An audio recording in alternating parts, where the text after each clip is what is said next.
Irmãos, boa noite. Meu nome é Esther, eu sou da Igreja Batista em Vilemil, pastor Ramir Dávila, e nós estamos aqui para estudar a segunda lição da Escola Bíblica Dominical e da sequência segunda lição. Bom, o tema da nossa segunda lição é a universalidade da obra de Cristo. O texto básico está em Romanos 1, do versículo 18, pegando o capítulo 2, do 1 até o 12. E nós vamos estar estudando, falando sobre a vida de Paulo, dando continuidade à vida de Paulo. O irmão Sérgio falou na semana passada sobre isso, sobre a história de Paulo, o começo de Paulo, e nós vamos dar continuidade a essa lição, a esse estudo. Mas antes, vamos fazer algo importante também. Vamos estar orando, falando com o nosso Deus, falando com o nosso professor, aquele que tudo faz, aquele que tudo nos orienta. O que seria do nosso estudo sem a presença de Deus? O que seria da nossa reunião nesse momento sem a presença do nosso Deus? Então vamos orar? Pai, em nome de Jesus, pedimos a Tua presença. O Senhor que nos ensina, o Senhor que nos esclarece, que abre a nossa mente, o nosso entendimento, nos ilumina. Abra a nossa mente, o nosso entendimento, para que possamos entender tudo aquilo que Tu quer nos orientar nesse momento, Pai, de estudo da Tua palavra. Fala conosco, Senhor Jesus. Clamamos pela Tua presença e pela Tua palavra, em o nome do Senhor Jesus. Bom, o tema da nossa lição fala sobre a universalidade da obra de Cristo. Esse tema é interessantíssimo, porque estou aqui reunida com a minha família, né, que é quem me ajuda, quem está me ajudando, também assistindo, né, esse estudo. Esse tema é interessantíssimo porque Paulo foi aquele a quem Deus escolheu para começar a anunciar o Evangelho, a obra redentora de Jesus aos não-judeus, aqueles que são chamados de gentios. E aí nós vamos começar com o ponto 1, mas antes de falar do ponto 1, vamos conversar um pouco sobre Paulo, esse homem de Tarso, né? Desse Paulo de Tarso, que trouxe o homem de Nazaré para fora de Judá, fora de Jerusalém, fora de Israel, e apresentou ele para o mundo todo, né? E graças a Deus, essa boa nova, né? O Evangelho chegou ao Brasil, chegou a tantos lugares. Paulo era um homem zeloso pela lei. Ele era fariseu. Ele sempre foi um homem que estudou a Torá, que estudava a lei, era zeloso pela lei. Nós temos como percepção que fariseu é hipócrita. Por causa de Mateus 23, quando Jesus critica a hipocrisia dos fariseus e dos mestres da lei. Mas nem sempre foi assim. Fariseu vem de uma palavra onde significava abstinência, separação. Eram pessoas zelosas pela lei. E Paulo vinha dessa linhagem, era um fariseu. Era uma pessoa que era zelosa pela palavra de Deus. E em sendo assim, zeloso pela palavra de Deus, ao se encontrar com Cristo, ele percebeu o que a igreja veio a perceber depois, que o Evangelho, que Jesus Cristo, que a salvação não veio apenas para os judeus, mas veio para todo aquele que nele crê. E aí sim, nós podemos ir para o ponto número 1. Ponto número 1. Eu coloquei aqui alguns cartazes, acredito que talvez não dê para vocês lerem, mas vai me ajudar para que eu possa seguir aqui com vocês. Inicialmente, uma seita judaica.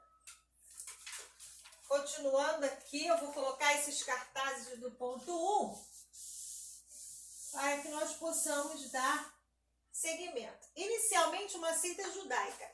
O caminho, como era conhecido, aqueles que seguiam a Jesus, eles eram conhecidos como uma seita judaica, um grupo de judeus.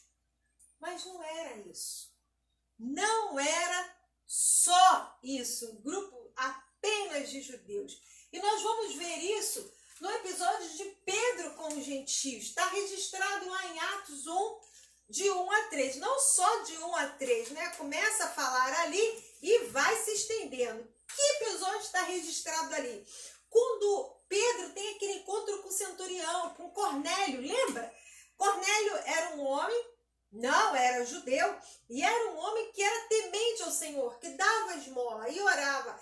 E enquanto ele orava, em torno da hora nona, um anjo do Senhor apareceu e falou: Cornélio, as suas orações foram ouvidas, suas esmolas foram recebidas, e o Senhor vai te enviar um homem chamado Pedro, que está na casa de Simão Curtidor, e ele vai te anunciar a respeito de Deus. Mandem lá chamar ele. Olha, um não judeu. E aí Cornélio se maravilhou com aquela visão do anjo, chamou lá os servos dele e mandou até a casa de Simão Curtidor chamar Pedro. Nesse inteirinho, Pedro também tem uma visão. Ele está no terraço, tem uma visão e vê o quê? Descer do céu um lençol. Ele estava com fome, ele tem uma visão que desce do céu um lençol com animais que para os judeus são imundos. E o Senhor, e ouve uma voz do céu, que é a voz que ele identifica como a voz do Senhor, e o Senhor dizia para ele: mata e come. Pedro diz assim: de modo algum, Senhor, vou tocar em algo impuro. E o Senhor diz para ele assim: você não chame de impuro aquilo que eu purifiquei. E ele tem essa visão por mais de uma vez. E aí ele vê aquela visão ainda pensando no que ele tinha acabado de ver. Os tais homens que Cornélio mandou chegam. E aí o Espírito Santo fala para ele assim: ó, tem homens lá embaixo, lembra que eu falei que ele estava no terraço tendo a visão? Tem homens lá embaixo te procurando. Vai com eles que fui eu que mandei. Quando os homens chegam, homens não judeus, procuram por Pedro e diz: sou eu. E aí eles explicam tudo. Onde apareceu o meu Senhor? Contam toda a história. E aí Pedro fala: entrem e comam. Já começou aí. Judeu não comia com não gentio. E Pedro disse: eu vou com vocês. Entraram, comeram, depois foi com eles. Quando chegou lá onde Cornélio estava, em Jope, Pedro estava em Jope. Quando chegou lá onde Cornélio estava, perguntou: eu estou aqui, eu sou Pedro, o que vocês querem? Cornélio foi e explicou toda a visão. Pedro falou assim: eu só vim por causa da visão e porque o Senhor me falou, porque Pedro também era judeu. E Pedro disse: você sabe que um judeu não entra na casa de um gentio, mas por causa do que o Senhor falou comigo, eu entro. E enquanto Pedro anunciava Jesus, porque na casa de Cornélio não havia só Cornélio, estava Cornélio, a família de Cornélio, amigos de Cornélio, todos ávidos para conhecer e saber sobre Deus. E aí Pedro começa a anunciar Jesus e eles são tomados ali daquela alegria. Lembra do dia de Pentecoste que o Espírito do Senhor desceu e eles são cheios da alegria do Espírito Santo? O mesmo aconteceu com eles ali na casa de Cornélio. São cheios do Espírito Santo, o texto diz, e Pedro depois até os batizou e ficou com eles, comeu e depois voltou. Olha que alegria! Jesus se revelando para os gentios. Então o Evangelho, a presença de Jesus, o Espírito Santo, não é só dos judeus. Ele alcançou os gentios. Mas isso trouxe um problema, porque a igreja discute a questão dos gentios. Quando Pedro retorna, alguns irmãos vão chamar ele e vai falar assim: Pedro, que negócio é esse? Soubemos que você comeu com não gentios, bebeu, você sabe que isso não pode. E aí Pedro vai e conta tudo que aconteceu, que comeu, o que o anjo falou, que ele viu a manifestação de Deus ali e que não tem como ir contra Deus, que Deus se manifestou aos gentios também. Então os irmãos falam: bom, se é assim, tudo bem. Mas então que esses novos cristãos tenho que se circuncidar. Aí a coisa ficou difícil. Por quê? Circuncidar era uma aliança que Deus fez com quem? Com Abraão. Então isso era parte da história do povo de Israel. Não fazia parte de Cristo, porque a salvação vem por graça. Não vem por obras. Aquilo ali fazia parte da história do povo de Israel. A salvação não vinha por aquilo ali, por aqueles atos. Vinha pela graça de Jesus. E aí começou a discussão. Exatamente essa questão aqui de Atos 15, de 1 a 19. Porque eles falaram, não. E nessa discussão entrou Tiago, entrou Pedro, entrou Paulo, Barnabé. E aí eles fizeram um concílio e falaram assim, olha, vamos resolver a questão. Não queremos fazer uma seita de judeus. Não queremos que os novos convertidos se tornem judeus. Não. Vocês seguem a Cristo. Era a igreja de Antioquia. Servem a Cristo. São cristãos. Não é isso. Não é transformá-los em judeus. Vocês apenas vão se abster das práticas imorais, não tomar sangue, né? Não comer sangue, animais sufocados e algumas outras coisas que realmente são restritivas ali que a Bíblia coloca pra gente e ponto. Mas circuncidar não precisa. Vocês não são judeus. Essa prática é uma prática de judeus, não para vocês, porque a salvação é pela graça, não é por obras. Isso nada tem a ver com a salvação. Vocês não precisam se circuncidar. Isso faz parte da lei de Moisés. Isso é para os judeus. Glória a Deus. Ali se fez separação entre judaísmo e a igreja de Cristo. As práticas que eram concernentes aos judeus como nação e as práticas que eram concernentes à igreja de Cristo. Ponto. Somos a igreja de Cristo. Esse é o outro ponto aqui da lição 1. A salvação é pela graça, por meio da fé em Cristo. Está em Gálatas 2:21. Nossa salvação não é por obras. Nada que eu faça trará salvação para mim. Nada que eu faça me fará ser salvo. Então, a salvação é pelo sangue de Jesus. É graça, é dom de Deus. Então, é pela graça sois salvo. E isso não vem de vós, é dom de Deus. Lembram do texto sagrado? É dom de Deus. E o outro ponto que o autor coloca para nós é: não somos judeus, somos cristãos. Esse ponto aqui ele coloca nos chamando a atenção. Para quê? Ultimamente temos visto um movimento nas igrejas retornando ao judaísmo.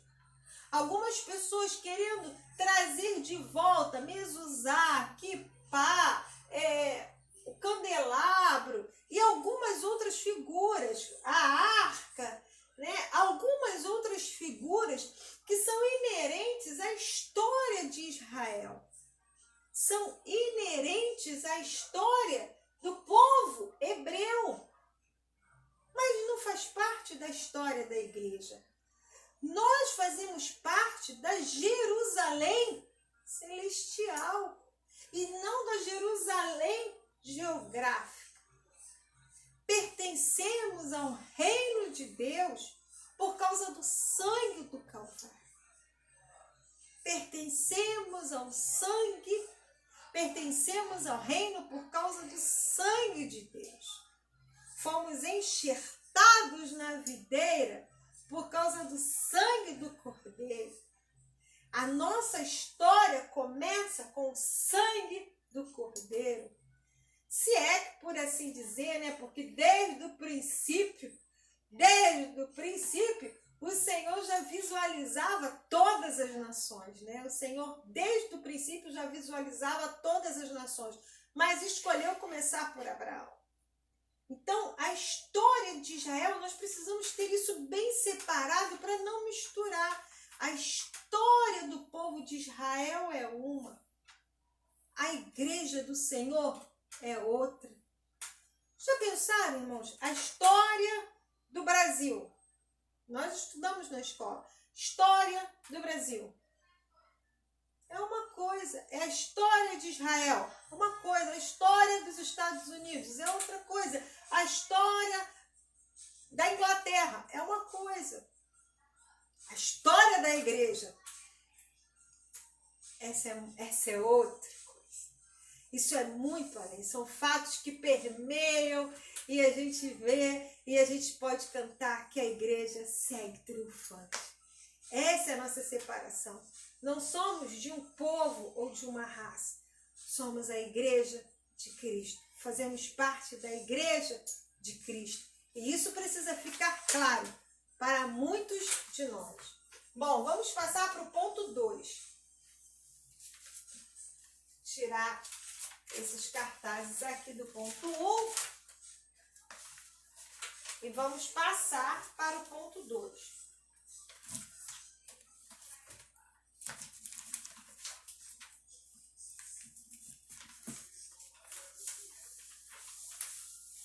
Eu tentei ampliar ao máximo a letra, mas eu acredito que vocês não estão lendo. O ponto 2 diz assim, olha que frase linda que o autor colocou. O evangelho é para todos.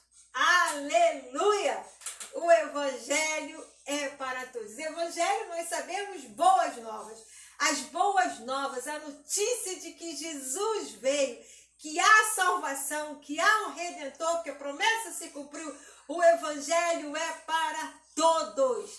Judeus, não judeus, judeus, gentios, judeus, brasileiros, americanos, japoneses, africanos, não importa a nacionalidade, é ser humano. O evangelho veio para você. Glória a Deus. E isso quebra as barreiras. Deus não é parcial. Eu vim para esse povo, eu vim para aquele povo. Não, Deus veio para todo ser humano que assim desejar. O evangelho do Senhor é para todos. Vou colocar aqui logo todos esses pontos, esses cartazes do ponto, os cartazes do ponto 2. Paulo vê o plano da universalidade da salvação na promessa de Abraão. Olha que interessante, vamos ler um pouco de Bíblia, né? Escola Bíblica Dominical, sem ler a palavra de Deus, fica complicado. Vamos para Gálatas? Gálatas, se você for... Tem gente que é mais rápido que eu, né? Vamos lá. Gálatas, deixa eu ver a referência. Gálatas 3:8. Minha Bíblia está toda marcada, mas nessa hora foge. Gálatas 3:8 diz assim: prevendo a Escritura que Deus justificaria os povos gentios, nós, pela fé, apregou o evangelho a Abraão, dizendo, Abraão, lá no início, dizendo, em ti todos os povos serão abençoados. Lembra daquela frase?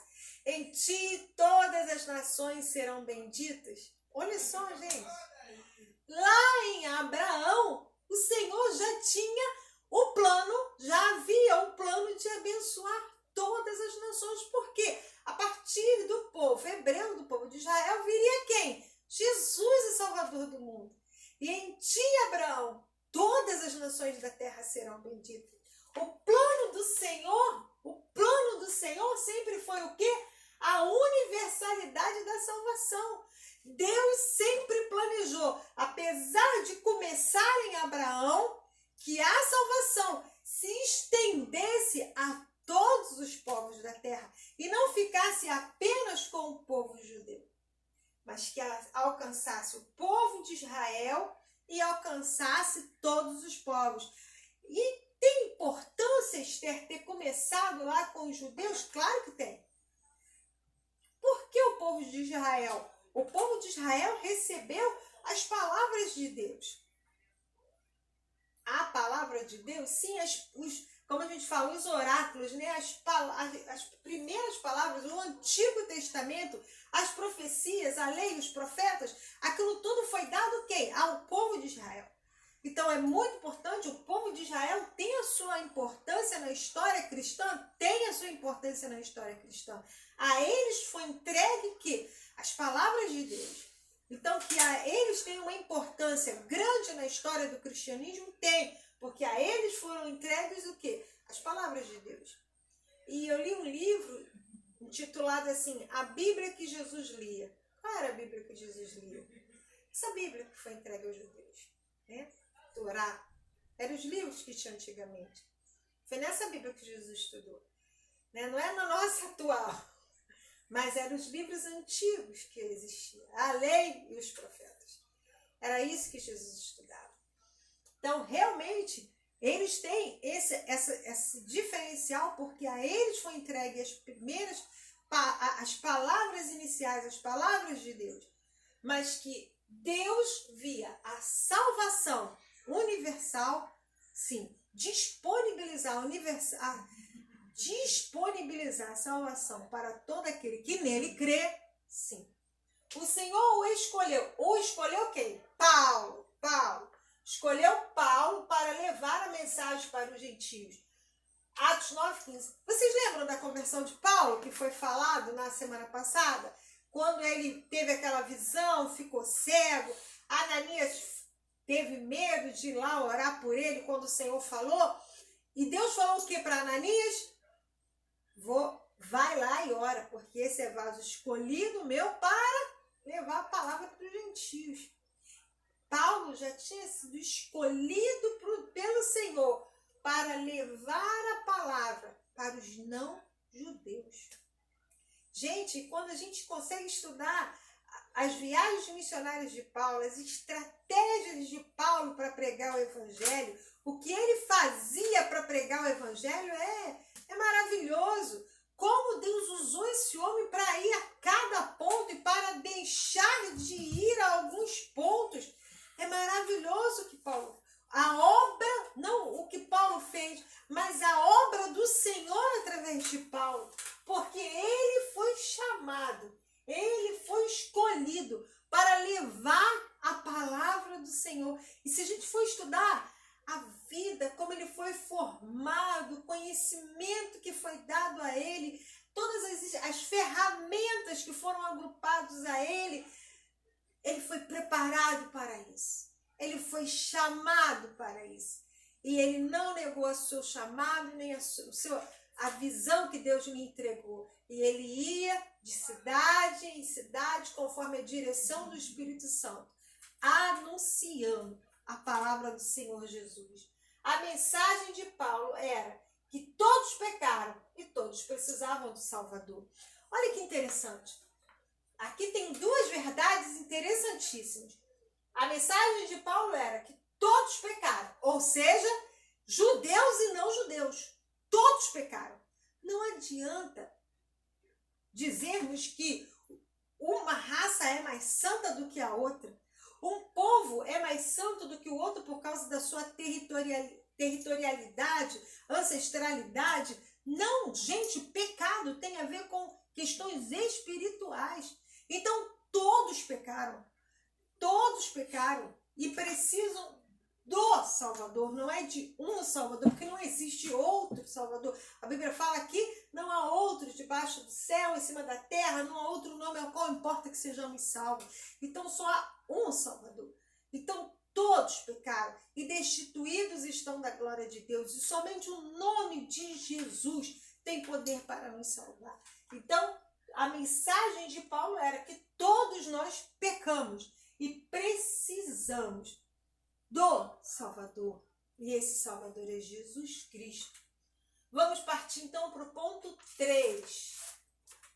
O ponto 3 da nossa lição.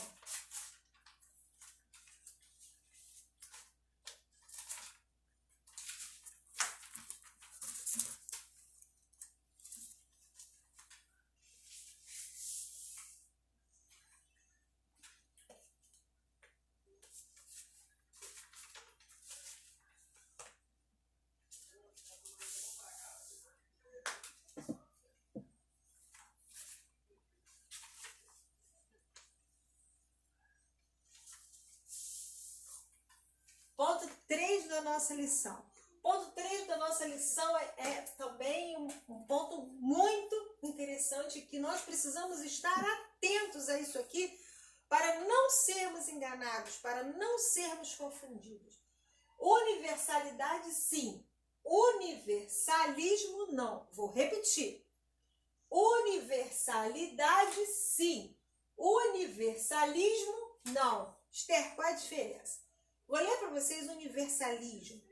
Universalismo diz que todos os homens serão salvos, porque a obra de Cristo redimiu os pecados de todos, independente dos homens crerem ou não. Ou seja, se você crê em Jesus, se você não crê em Jesus, está perdoado, porque o que Jesus fez na cruz está feito para todo mundo. Quem crê, quem não crê, quem não quer, está feito para todo mundo. Isso é o que a ideologia do universalismo prega. Mas não é isso que a Bíblia fala. A Bíblia não prega isso. A Bíblia prega que não há salvação compulsória. O que é compulsória? Obrigatória. Ninguém é obrigado a ser salvo. Você precisa reconhecer que você precisa de um Salvador. Há a necessidade de nós reconhecermos que somos pecadores e que precisamos de Salvador. É preciso invocar o nome do Senhor. Vamos ler lá em Romanos? Romanos 10, 13 é um texto também bem conhecido nosso. Romanos 10, 13. Tempo de coronavírus, a gente não pode botar a mão. Ai, mas é quase impossível a gente não botar a mão nas folhas da Bíblia, né, gente? Tá quase difícil para mim não pôr a mão nessas folhas tão fininhas aqui. Quase. Bom,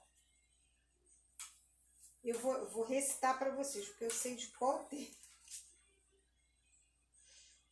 Aquele que invocar o nome, todo aquele que invocar o nome do Senhor será salvo. É Romanos 10, 13. Porque todo aquele que invocar o nome do Senhor será salvo. Todo que invocar o nome do Senhor será salvo. Tem alguma coisa de, se não invocar vai ser salvo? Tá vivo, tá salvo? Não. Há uma condição: invocar o nome do Senhor. Invocar o nome do Senhor não é falar Jesus. Não é uma repetição do nome do Senhor Jesus. É invocar. Invocar é se colocar sob o cuidado do nome de Jesus. Não só do nome, mas da pessoa de Jesus. Porque isso não é um nome que a gente estampa em algum lugar. Jesus é uma pessoa. Quando eu invoco o nome, a pessoa de Jesus, há poder no nome de Jesus para me salvar. Há poder no nome de Jesus para me curar, para me libertar. Porque eu invoco o nome de Jesus e eu serei salvo. Todo aquele que invocar o nome do Senhor Jesus será salvo. Todos podem ser salvos, porque Jesus trouxe uma salvação universal pela graça. Isto é, para judeus e não judeus. E Paulo proclamou esta mensagem intensamente. A salvação não é restrita do povo judeu, porque a eles foi revelado primeiramente o plano de Deus. Lembra quando eu falei com vocês lá em Abraão? Em ti serão benditas todas as famílias da terra. Então o Senhor revelou para Abraão o que faria. Então não é porque o Senhor revelou a Abraão lá no começo o que faria, que a salvação é restrita do povo de Israel. Não. Ao revelar aquilo, Deus já revelou que a salvação seria universal. E Paulo pregou isso intensamente. A salvação está liberada para todo aquele que nele crê. Nós temos um Senhor, nós temos um Salvador. Que a gente possa lembrar de invocar o nome do nosso Deus. Domingo de Páscoa, quando as pessoas comemoram do mundo afora, né, a ressurreição do nosso Senhor, que nós possamos lembrar que nós temos um Salvador e que todo aquele que invocar o nome do Senhor será salvo. e que somos pecadores e precisamos desse Salvador. A nossa revista, eu vou peço licença para tirar esses cartazes daqui. A nossa revista traz aqueles pontos para pensar e agir, né?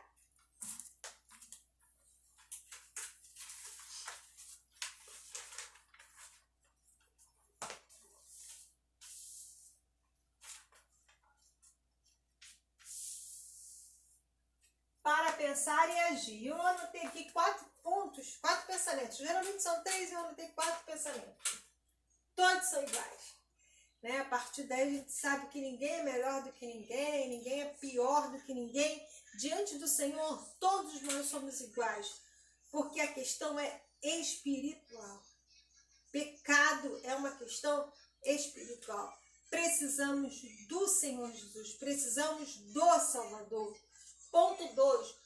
O destino eterno de bilhões de pessoas estão nas mãos da igreja. Irmãos, aí parece uma coisa distante, né? Está lá na mão da igreja. Não. Eu sou igreja. Você é igreja.